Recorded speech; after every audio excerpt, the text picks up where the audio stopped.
सास का दहेज। स्नेहा के बेटे की शादी शिल्पी से होती है। शिल्पी दहेज में हर सामान लेकर आती है जो पहले से ही स्नेहा के घर होता है। ये सामान स्नेहा के पापा ने उसे दिया था। अरे शिल्पी, मेरा टीवी क्यों हटाया? क्यों हटाया मतलब? अरे बड़ा और अपडेटेड टीवी है ये। स्नेहा को गुस्सा आता है और वो शिल्पी के बड़े टीवी के बगल में अपने पुराने जमाने का टीवी भी रख देती है। बड़ी आई अपडेटेड वाला। अरे बहुत सारी तेरी जैसी बहुओं को जानती हूँ मैं, जो घर से लाए सामान का रौब दिखाती है। ये ना समझ के हम भिखारी हैं। देख ले, हमारे पास भी टीवी है। ओहो, जो करना है वो करो। कोई मेहमान आएगा तो हंसेगा कि एक ही जगह दो दो टीवी। हंसने दे, दुनिया भी तो देखे कि सिर्फ तू नहीं, मैं भी दहेज लेकर आई थी। अब यही हाल हर सामान का हो जाता है। ड्राइंग रूम में एक साथ दो तरह के सोफे रखे होते हैं, एक नया आलीशान तो एक पुराना लकड़ी का। शिल्पी स्नेहा की इस आदत से काफी दुखी हो जाती है। एक टीवी पर रामायण चलती है तो बगल की टीवी में फिल्मी गाने, किसी को किसी की आवाज भी सुनाई ना पड़े वैसे। घर के दूसरे सदस्य भी सास बहू की इस आदत से परेशान हो जाते हैं। एक दिन स्नेहा की बहन उसके घर आती है और घर का नज़ारा देखकर हैरान हो जाती है। कहीं पुरानी फ्रिज के बगल में, कहीं नई फ्रिज, तो कूलर के ठीक ऊपर एसी। अरे स्नेहा, ये तूने घर की क्या हालत बना रखी है? बहू रानी, तू तो नए जमाने की लड़की है, फिर घर को कबाड़ी बाजार सा कैसे सजा रखा है? नया फैशन है क्या? देखिए ना मौसी, माँ जी अपना पुराना सामान निकालना ही नहीं चाहती। वो सोचती है कि उनका ही सामान घर में रहेगा।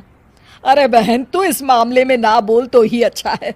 मैंने बहुत सी बहुओं को देखा है अपने लाए सामान पर सास को धौंस दिखाते, और मैं भला किसी की धौंस को क्यों सहन करूं? मेरे पास तो सारा सामान है, और वैसे भी क्या कहते हैं, ओल्ड इज गोल्ड। अब क्या था, शिल्पी ये सुनते ही भड़कती है और जोर जोर से चिल्लाने लगती है। वाह माँ जी वाह, जरा अपना सोफा तो देखिए, ऐसा लग रहा है खुदाई से निकला है लकड़ी का। और मेरा सोफा देखिए कैसे लेदर की चमक और गुदगुदा सा है। अरे आपका तो पुराना धुराना सा है। शिल्पी देख, मेरे पिताजी ने जो दिया है वो उनकी निशानी है, उसके बारे में मत बोल। तू तेरा सामान ले जाकर अपने कमरे में रख ले। क्यों क्यों?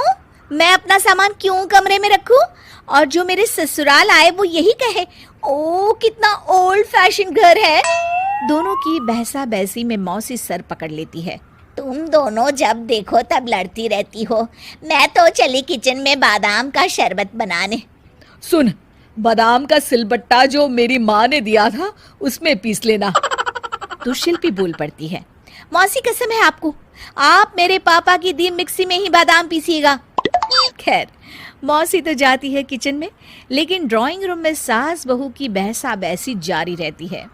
तभी शिल्पी को गुस्सा आ जाता है और वो अपने पापा के दिए सोफे पर जाकर जोर से बैठती है, लेकिन तभी सोफा जोर से आवाज कर टूट जाता है। हे भगवान, ये क्या हुआ? ये सोफा कैसे टूट गया? बेटा, अब समझ में आया ओल्ड इज गोल्ड क्यों कहा जाता है। टूट गया ना तेरा सोफा। तभी किचन से जोर से आवाज आती है और मौसी काली पीली होकर किचन से बाहर निकलती हैं। शिल्पी, तुम्हारी कसम के चक्कर में मैंने बादाम के लिए मिक्सी का उपयोग किया था, लेकिन जैसे ही प्लग ऑन किया, अरे मेरा ये हाल हो गया। और भरोसा करो आजकल की चीजों पर। मैंने तो कहा था तुझसे, माँ की सिलबट्टे पर बादाम को पीसती तो तेरा ये हाल ना होता और स्वाद का स्वाद बरकरार रहता।